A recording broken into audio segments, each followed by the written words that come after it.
Il ne marchait pas sur un fil, il marchait sur une lame. Depuis le jour où le capitaine Ibrahim Traoré a pris le pouvoir au Burkina Faso, la guerre n'a jamais cessé.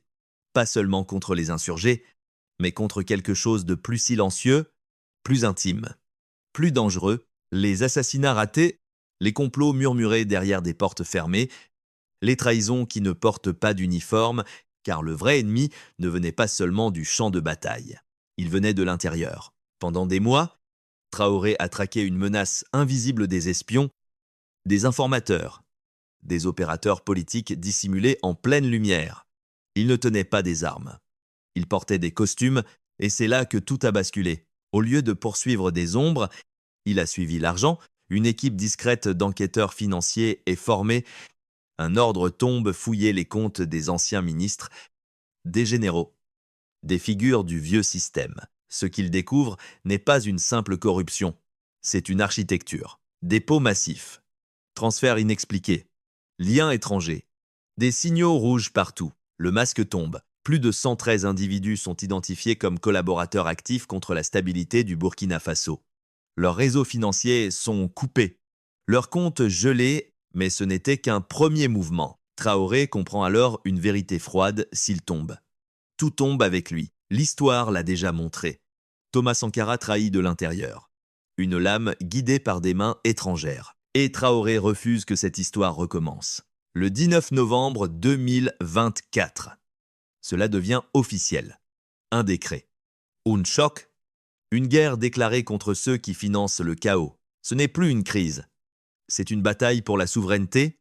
Le décret n'a pas simplement gelé des comptes, il a gelé une illusion. Parce que lorsque les noms ont commencé à circuler, le pays a compris ce n'étaient pas des ennemis extérieurs, c'étaient des visages connus, des insiders, des figures installées depuis des années dans les couloirs du pouvoir. Et puis un nom a frappé comme une déflagration, lieutenant-colonel Paul-Henri Sandaogo Damiba, l'homme qui avait lui-même pris le pouvoir en 2022, l'homme que Traoré a renversé quelques mois plus tard, aujourd'hui exilé au Togo. Mais selon les autorités, il n'a jamais disparu. Il attendait, de l'étranger. Il aurait transmis des renseignements sensibles à des agences étrangères, à des groupes insurgés, et pire encore, il serait lié à un nouveau complot d'assassinat contre Traoré. Ce n'est pas un détail, c'est un signal, parce qu'un coup d'État n'est jamais un accident.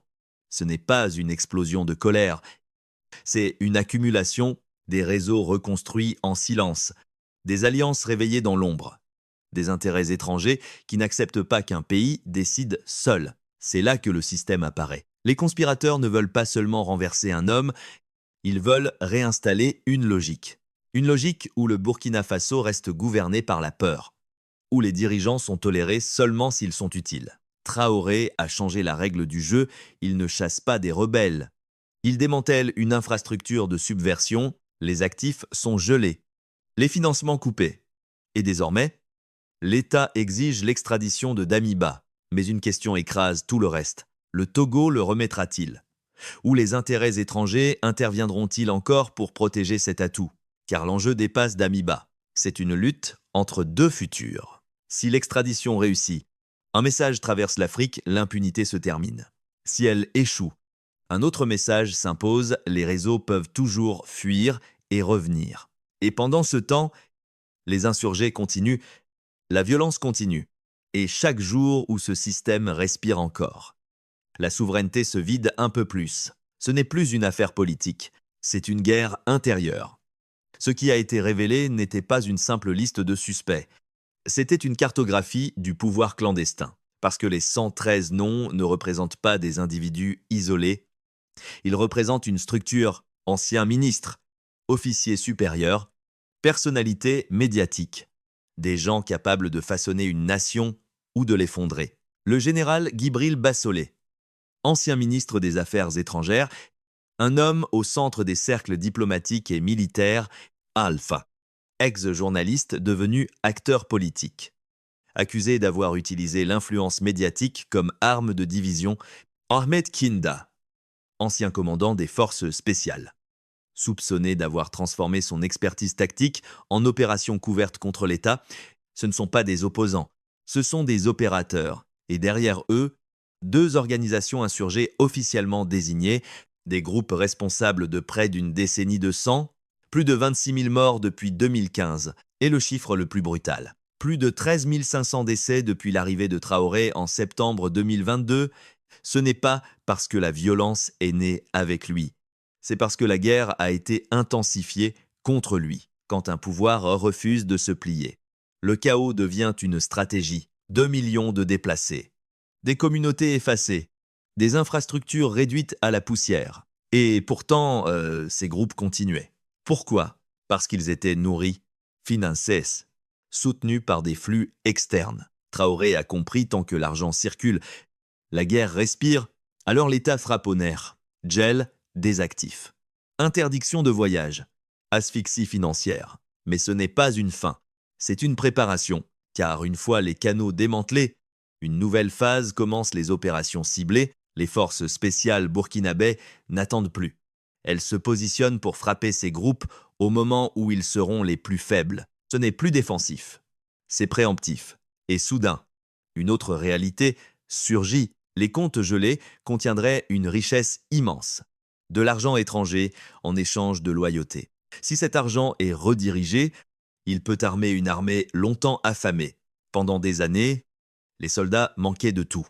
Pendant que d'autres accumulaient en silence, ce que Traoré est en train de faire n'est pas un nettoyage politique, c'est une rupture. Mais chaque rupture ouvre un gouffre. Si le système est aussi vaste, combien reste encore invisible? Et si cette guerre intérieure est réelle, alors la question n'est plus qui complote. La question devient jusqu'où ira l'État pour survivre. Au départ, on parlait d'une tentative de coup isolé, un événement, une crise. Mais ce que les enquêtes ont ouvert est bien plus grave. Ce n'était pas un épisode, c'était une opération.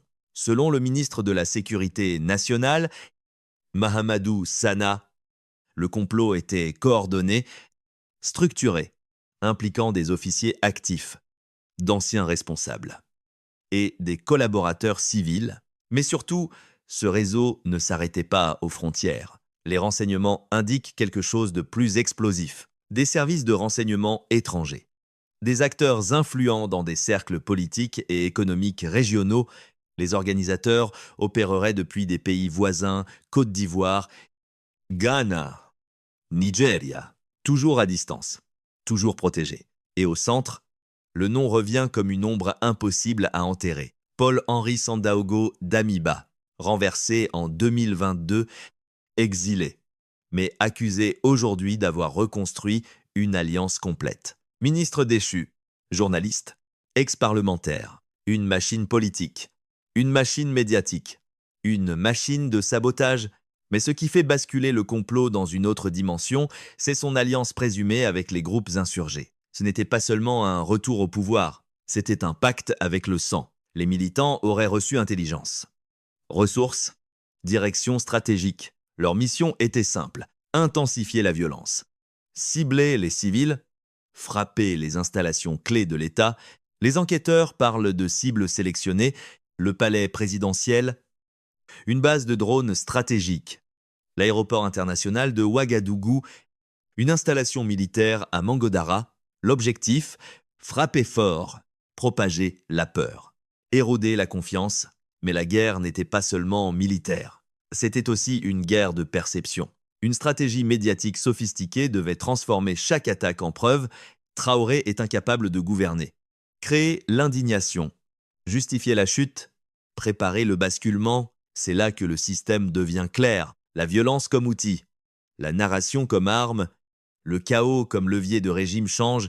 Ce n'était pas un complot de dernière minute, c'était une accumulation, un long travail. Chaque pièce en place, chaque mort utilisée comme argument, et maintenant que cela est exposé, le pays entre dans une autre phase. Ce n'est plus éviter un coup, c'est survivre à une guerre pour la souveraineté. Pendant des mois, l'idée d'une ingérence étrangère était traitée comme une rumeur, un discours, une excuse. Mais maintenant, une image beaucoup plus sombre se dessine. Ce qui se joue au Burkina Faso n'est pas seulement une crise sécuritaire, c'est une tentative de remplacement. Un plan de régime change selon les rapports émergents. L'objectif n'était pas simplement de semer le chaos était un instrument, La stratégie était froide, presque parfaite. Renforcer les groupes insurgés, les alimentaires. Les encourager à intensifier les attaques, pousser le pays au bord de l'effondrement. Puis, au moment exact où la peur devient insupportable, transformer cette peur en argument politique, peindre Ibrahim Traoré comme incapable et alors faire revenir une figure familière, Paul-Henri Sandaogo Damiba, l'homme renversé, représenté comme solution, présenté comme sauveur. Et soudain, ceux-là même qui nourrissaient la violence se retirent, créant l'illusion. Seul Damiba peut ramener la paix. C'est ainsi que fonctionne la sélection étrangère du pouvoir. Le peuple souffre. Le chaos monte, puis un homme acceptable réapparaît. Traoré comprend ce piège. So part. Ce n'est pas seulement un gouvernement qui tombe, c'est un cycle qui se referme, un pays condamné à être gouverné par la peur et l'approbation extérieure. Pour briser ce cycle, Traoré fixe 2 priorités. Premièrement, confronter l'insurrection de front, pas seulement pour gagner une guerre, mais pour enlever aux acteurs étrangers leur outil principal, parce que tant que la violence peut être manipulée, le pays reste prenable. Deuxièmement, Damiba, tant qu'il est libre. Le complot reste vivant, son extradition n'est pas une question juridique, c'est une nécessité stratégique, car l'histoire africaine est pleine de fantômes. Thomas Sankara, assassiné en 1987. Une lame guidée par des mains étrangères, Blaise Compaoré, protégé pendant des décennies, même condamné à perpétuité. Il vite libré en exil. La leçon est brutale. Les menaces inachevées ne disparaissent jamais. Elles attendent. Traoré veut changer le script. Damiba ne doit pas devenir un autre Compaoré. Son extradition est un défi direct à la culture de l'impunité. Et dans cette rupture, un débat encore plus explosif réapparaît. La peine de mort, le Burkina Faso l'a abolie en 2018, mais aujourd'hui, certains veulent la réinstaurer pour les crimes contre la sécurité nationale. Parce que les autorités disent « les enjeux sont trop élevés », ce complot n'était pas politique, il était existentiel. Les conspirateurs étaient prêts à sacrifier des civils, à armer des insurgés, à manipuler les médias, et maintenant, une question écrase toutes les autres. Que se passe-t-il ensuite? Si l'État frappe trop fort, il risque de franchir une ligne morale. S'il frappe trop faiblement, il invite le prochain complot. Et au-delà même de Damiba, combien d'autres attendent encore? Silencieux, dans le système. Le Burkina Faso est un carrefour, un futur où la trahison devient une sentence, ou un futur où la trahison reste une option. Et ce choix ne concerne pas seulement un homme, il concerne la souveraineté elle-même. Ce qui devait affaiblir Ibrahim Traoré a produit l'effet inverse. Le complot n'a pas fait tomber le gouvernement. Il a exposé le système. Les conspirateurs ne l'ont pas renversé. Ils se sont révélés. Et dans ce type de guerre, survivre n'est jamais neutre. Survivre transforme un dirigeant. Traoré n'est plus simplement un capitaine au pouvoir, il devient un homme consolidé par la menace. Un pouvoir renforcé par la preuve que tout peut recommencer. Ce moment est crucial. Quand un coup échoue, 2 futurs s'ouvrent. Soit le pays se referme, soit il bascule dans une nouvelle doctrine. Et Traoré semble avoir choisi. Les réformes à venir ne visent plus seulement les insurgés, elles visent la racine de la trahison. Car pour lui, ce n'est pas une crise passagère. C'est une structure ancienne, un réseau de corruption, d'espionnage, d'interférences étrangères, actif depuis des années. Et maintenant, ceux qui se croyaient intouchables cherchent des protections. Pour Damiba, la chute est totale. Hier, chef militaire. Aujourd'hui, accusé d'avoir tenté d'assassiner son successeur, son histoire cesse d'être celle d'un leader, elle devient un avertissement. Mais une incertitude demeure. Lourde comme une menace suspendue. Le Togo le protégera-t-il? L'Afrique a déjà vu ce film. Compaoré a trouvé refuge. Il a échappé à la justice pendant des décennies. Damiba peut-il suivre la même route ou cette fois sera-t-elle différente? Si le Burkina Faso obtient son extradition, le message sera brutal. Personne n'est au-dessus de la responsabilité. Mais si elle échoue, alors les réseaux comprendront autre chose. Il suffit de fuir. Il suffit d'attendre. Il suffit de revenir plus tard. Et Damiba n'est pas seul. Les 113 individus arrêtés attendent désormais un jugement. Le système judiciaire prépare un dossier qui ne vise pas seulement à punir, mais à dissuader. Car dans ce nouveau chapitre, la trahison n'est plus une stratégie politique, c'est une sentence. Le gouvernement affirme que chaque preuve sera examinée. Chaque acte contre l'État recevra une réponse. Mais la question réelle est plus profonde. Était-ce toute la liste ou seulement la première couche? Si un réseau aussi vaste existait, alors combien d'autres restent encore en silence et dans un État assiégé? La peur d'un ennemi invisible change tout. Le Burkina Faso n'est plus seulement en guerre contre l'insurrection, il est en guerre contre l'intérieur. Le Burkina Faso entre maintenant dans une zone où la justice devient politique et la politique devient irréversible. Le gouvernement l'a dit clairement. Chaque conspirateur devra répondre, selon le code pénal burkinabé. Les crimes contre la sécurité nationale, trahison, espionnage, tentative de renversement portent des peines lourdes. Historiquement, cela signifiait des décennies de prison. Mais aujourd'hui, quelque chose a changé. Le pays ne discute plus seulement de punir, il discute de terrifier. Le débat sur la peine de mort, abolie en 2018, revient avec une force brutale. Ce n'est pas une nostalgie de la violence d'État, c'est un symptôme. Quand un État se sent infiltré, il cherche un signal absolu, un message qui ne laisse aucune ambiguïté. Certains affirment un complot aussi vaste, aussi sanglant, mérite la réponse la plus extrême. Parce que ce projet n'était pas une rivalité de pouvoir, c'était une préparation à la catastrophe. Des civils ciblés, des insurgés utilisés comme armes, une narration médiatique conçue pour faire tomber un dirigeant. Alors la question devient presque inévitable. Quelle peine peut empêcher la prochaine trahison? Mais d'autres résistent. Ils disent « La force d'un État se mesure aussi à sa retenue. La prison à vie suffit. La justice doit rester justice. Pas vengeance. » Et au centre de cette décision, Ibrahim Traoré reste immobile, mais le pays le regarde parce que ce choix ne concerne pas seulement les 113 suspects, il concerne la doctrine future. Si la peine maximale revient, alors l'État annonce « La trahison n'a plus d'issue ». Si elle ne revient pas, alors l'État annonce autre chose. La loi restera une limite, même sous menace. Mais une inquiétude dépasse tout. Et si ce réseau n'était pas complet, si autant d'acteurs étaient déjà implantés, combien restent encore dans l'ombre? Attendant leur moment, le Burkina Faso ne juge pas seulement des individus, il juge un système, et dans cette salle d'audience invisible, la souveraineté elle-même attend le verdict. Le Burkina Faso n'est plus dans une simple crise. Il est dans un choix historique. Ce complot n'a pas seulement visé Ibrahim Traoré, il a révélé une vérité plus dangereuse. Un État peut être attaqué sans armée étrangère, il suffit d'un système infiltré, d'argent silencieux, de loyauté vendue. Les insurgés ne sont qu'une partie du feu.